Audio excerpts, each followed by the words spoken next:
handicap, récupérez tout le processus historique de la lutte des personnes handicapées pour la reconnaissance comme un droit, en abordant la législation actuelle qui vous soutient, en tant que citoyen, et vous accompagne dans votre vie professionnelle. Nous savons que le nombre de personnes handicapées a augmenté au fil des années, qu'une personne peut naître avec un handicap, mais peut aussi l'acquérir tout au long de sa vie en raison d'un décès ou de son âge. Par conséquent, comprendre ces deux publics est un différenciateur. Pour vous, dans leur vie personnelle et leur pratique professionnelle, alors que les personnes handicapées sont de plus en plus incluses dans la société. Ainsi, vous comprendrez l'application d'une législation qui imprègne les droits fondamentaux et les droits de l'homme des personnes handicapées et les statuts qui régissent les droits des personnes handicapées, méconnus d'une grande partie de la population. En acquérant ces connaissances, vous pourrez promouvoir les droits et vous différencier dans la société. Jalon historique du processus de reconnaissance des droits des personnes handicapées. Jalon historique du processus de reconnaissance des droits des personnes handicapées. La reconnaissance des droits des personnes handicapées fait référence à un processus de construction historique que nous ne pouvons manquer de souligner. Cependant, avant de commencer ce voyage historique, nous devons savoir si vous connaissez le concept de personne handicapée. Selon la LBI, loi brésilienne d'inclusion, une personne handicapée est Article 2. Toute personne souffrant d'un handicap de longue durée de nature physique, mentale, intellectuelle ou sensorielle qui, en interaction avec une ou plusieurs barrières, peut entraver sa participation pleine et effective à la société sur un pied d'égalité avec les autres. La politique nationale d'intégration des personnes handicapées consolide les normes de protection et prévoit d'autres mesures. Conformément à l'article 3, il considère, en premier lieu, chez la personne handicapée, toute perte ou anomalie qui génère un handicap et ne répond pas à la norme considérée comme normale pour un être humain. Deuxièmement, il définit une personne ayant une invalidité permanente, survenue ou stabilisée et ne permettant pas la guérison. Enfin, le handicap en tant que réduction effective et accentuée de la capacité sociale intégrale, dans laquelle il existe un besoin d'équipement, d'adaptation, de moyens ou de ressources spéciaux. Décret 5-296/2004. Dans son article 5e, classe les personnes handicapées dans les catégories suivantes, Brésil, 2004. E-handicap physique, celui qui présente une altération totale ou partielle d'un ou plusieurs segments du corps humain, entraînant une altération de la fonction physique, des membres présentant des malformations congénitales ou acquises, à l'exception des malformations esthétiques et celles qui n'entraînent pas de difficultés dans l'exercice des fonctions. 2. Déficience auditive. Perte bilatérale, partielle ou totale de 41 décibels, dB, ou plus, mesurée par audiogramme aux fréquences de 500 Hz, 1000 Hz, 2000 Hz et 3000 Hz. 3. Déficience visuelle. Cécité, dans laquelle l'acuité visuelle est égale ou inférieure à 0,05 dans le meilleur œil, avec la meilleure correction optique, basse vision, ce qui signifie une acuité visuelle comprise entre 0,3 et 0,05 dans le meilleur œil. 4. Déficience mentale, fonctionnement intellectuel nettement inférieur à la moyenne, avec manifestation avant l'âge de 18 ans et limitations associées à 2 ou plusieurs domaines de compétences adaptatives, tels que communication, soins personnels, compétences sociales, utilisation des ressources communautaires, santé et sécurité, compétences académiques, loisirs et travail. V. Polyhandicap, association de 2 ou plusieurs handicaps. En fait, il convient de souligner que les personnes autistes sont également considérées comme une personne handicapée, selon les critères établis dans la loi 12764 du 27 décembre 2012. Et une autre question très importante qui fait également référence au processus historique est la terminologie utilisée.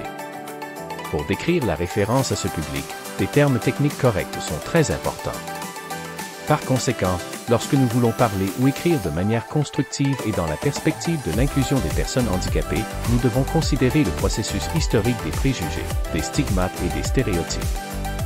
Les termes sont passés de paralysé, défectueux, incapable, handicapé et handicapé à personnes handicapées. Le tableau chronologique des législations montre le chemin de lutte pour le processus d'inclusion, imprégné d'avancées et d'échecs, depuis l'exclusion, la ségrégation, l'intégration jusqu'à atteindre l'inclusion souhaitée, mais qui présente encore de nombreuses faiblesses, car il exige la corresponsabilité de chacun en termes de changement d'attitude, de formation et de volonté politique. Il convient de rappeler que la société a acquis une notion d'inclusion après la Seconde Guerre mondiale, 1939 à 1945, en raison du grand nombre de survivants souffrant d'un certain type de handicap.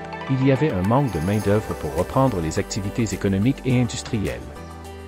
Cependant, ce n'est que dans les années 1970 que cette inclusion a pris de l'importance, lorsque les premières déclarations de l'histoire des droits des personnes ont émergé avec un handicap. L'inclusion exige un large débat qui englobe les préjugés, la discrimination et le racisme, et non seulement des personnes handicapées, mais aussi des personnes de différentes races, ethnies, économiquement défavorisées et d'une certaine orientation sexuelle et de genre. En fait, l'histoire législative a également imprégné la conception du handicap, le handicap comme pathologie et problème individuel, modèle biomédical du handicap, ségrégation, le handicap en tant que phénomène de nature sociale, mouvements sociaux, et enfin le modèle social du handicap. Ce chemin vers l'inclusion a dépendu de grands efforts de la part des personnes handicapées, des membres de leur famille, des militants professionnels, des entités sociales et des associations qui ont émergé pour servir cette population. Constitution de 1988 et Convention internationale des Nations unies relative aux droits des personnes handicapées. Constitution de 1988 et Convention internationale des Nations unies relative aux droits des personnes handicapées. Le concept de handicap a été abordé au Brésil, à ses débuts, à travers le mot « exceptionnel » dans l'article 175, Brésil, 1969, plus tard, comme « handicapé ». Handicapé, Brésil, 1978, et, au fil des années, comme personne. Avec un handicap, Brésil, 1988, de cette manière, on a supposé que la déficience ne résidait pas dans l'individu, mais dans sa capacité à entretenir des relations sociales. Il convient de souligner que, dans l'article 1 de la Constitution fédérale, 1988, le principe de la dignité humaine est présenté comme fondement d'un tel document, qui, selon Silva, 2000 et Silva, 2011, est un principe suprême, qui attire le contenu de tous les droits humains fondamentaux, le droit à la vie, et, déjà dans l'article 5, il est abordé comme un principe fondamental de garantie des droits humains.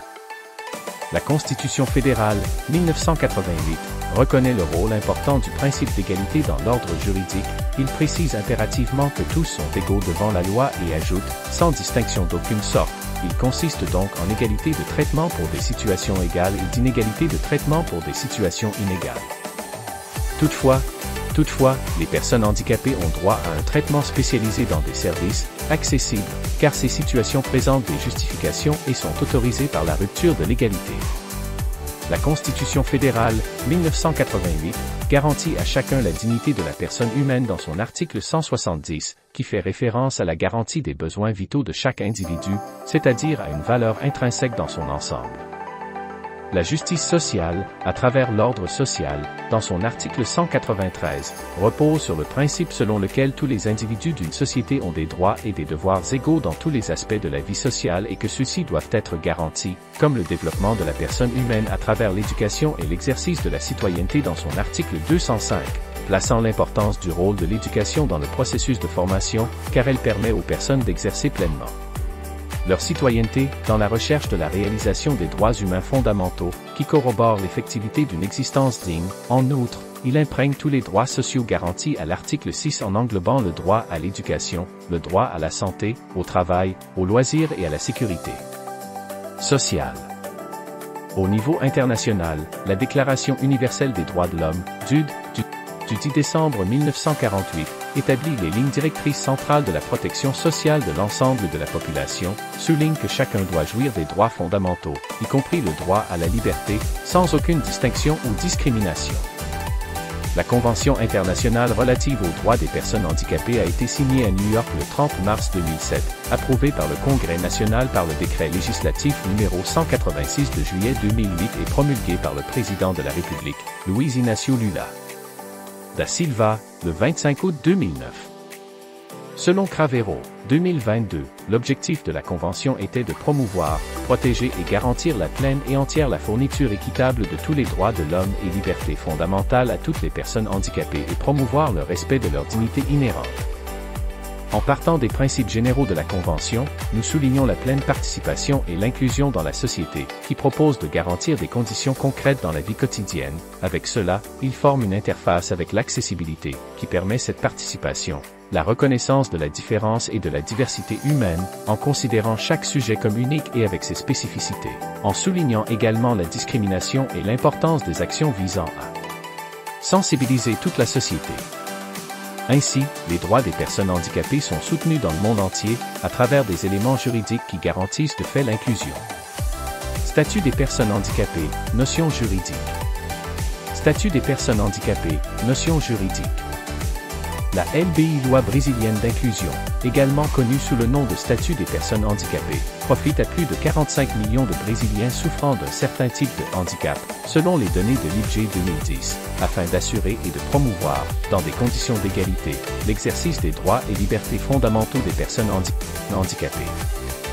Visant leur inclusion sociale et leur citoyenneté, il a été créé pour mettre en œuvre la Convention internationale des Nations unies relative aux droits des personnes handicapées et garantir les droits des personnes handicapées. Les droits fondamentaux des personnes handicapées sont liés aux droits de l'homme, exigeant la garantie de politiques publiques qui contribuent à la promotion des droits individuels et collectifs. Ils exigent donc que l'État investisse dans leur mise en œuvre à travers des ressources publiques. Afin de mettre en évidence les principales innovations parmi tant d'autres, nous avons le concept juridique de « handicap » qui est désormais traité en raison des barrières imposées par les limitations, comme le recommande l'article 2 du LBI 2015. Par conséquent, le LBI fournit des outils qui garantissent que toutes les personnes handicapées voient leurs droits respectés et qu'elles peuvent se défendre contre la discrimination, les préjugés et le manque d'accès à la société. Il convient également de souligner certaines politiques publiques introduites par le LBI concernant la capacité civile, garantissant ainsi que les personnes handicapées ont le droit de se marier ou de conclure une union stable et d'exercer leurs droits sexuels et reproductifs sur un pied d'égalité avec les autres personnes. Un autre changement qui mérite d'être souligné, car il conduit à des comportements mal informés, concerne les règles qui régissent le processus de tutelle. Avec les nouvelles règles, les personnes handicapées ont la possibilité de participer à une prise de décision assistée, dans laquelle elles peuvent élire jusqu'à 2 personnes appropriées, avec lesquelles elles ont un lien et qui sont dignes de confiance, pour les aider à prendre une décision. Processus d'élaboration des actes de la vie civile, en fournissant les éléments et informations nécessaires, Brésil, 2015. Le LBI, Brésil, 2015, veille à ce que les personnes handicapées se voient offrir un système éducatif inclusif, en fonction de leurs caractéristiques, intérêts et besoins d'apprentissage, ainsi qu'établissant pour le pouvoir public l'objectif de garantir la condition d'égalité, en favorisant l'exercice de son autonomie. En outre, il crée la prestation d'assistance, aide à l'inclusion, afin que les personnes handicapées, conformément aux critères établis, puissent entrer sur le marché du travail sans craindre de perdre le droit de bénéficier du bénéfice de la prestation continue certifiant l'accès des personnes handicapées aux biens culturels dans des formats accessibles, aux programmes de télévision, au cinéma, au théâtre et à d'autres activités culturelles et sportives. Selon Cravero, 2022, tout au long du statut des personnes handicapées, le débat sur l'accessibilité prend également de l'importance, tant est l'importance de renforcer la participation sociale et l'exercice des droits des personnes handicapées, ce qui rend de plus en plus impérative l'inclusion. Par conséquent, la loi impose au pouvoir public le devoir d'adopter des actions visant à éliminer, réduire ou surmonter les obstacles à la promotion de l'accès à tout le patrimoine culturel dans le respect des normes d'accessibilité et le devoir de promouvoir la participation des personnes handicapées aux activités en vue à son protagoniste. Statut des personnes handicapées, partie 2. Introduction. Bonjour, étudiants. Nous espérons que vous vous sentez prêt à parler des personnes handicapées, que vous avez compris tout le processus de lutte jusqu'à aujourd'hui et que vous pouvez continuer en tant que multiplicateur, pour garantir les droits d'une manière garantie par la législation des personnes handicapées. Dans le cours précédent, nous avons approfondi l'étude de la condition des personnes handicapées et des droits sociaux. Nous avons vu la notion de droit et, par conséquent, de devoir, qu'une personne handicapée ou non a les mêmes droits et que ceux-ci doivent être garantis pour garantir l'égalité des chances de participation à chaque individu, comme le recommande le statut des personnes handicapées. Maintenant, c'est votre tour. Commençons l'apprentissage réalisé dans votre pratique, en tant qu'être humain et citoyen, en apprenant la législation qui s'oppose aux conduites discriminatoires et capacitaires, en enseignant à la société une conduite inclusive qui puisse faire respecter les droits des personnes handicapées dans la pratique. Statut des personnes handicapées et droits sociaux. Statut des personnes handicapées et droits sociaux. Conseil des droits, Commissariat du PCD, Réseau de défense et de garantie PCD.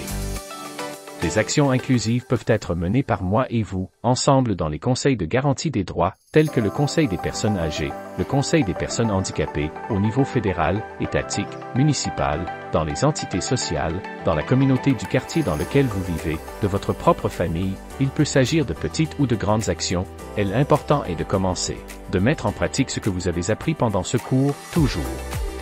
Soutenu par la législation et les connaissances pour agir en faveur des autres, en voyant leurs besoins et en faisant preuve de solidarité avec la cause. Nous vous invitons à regarder la vidéo et à mieux comprendre comment mettre en pratique des actions inclusives. Et voilà, c'est tout pour aujourd'hui.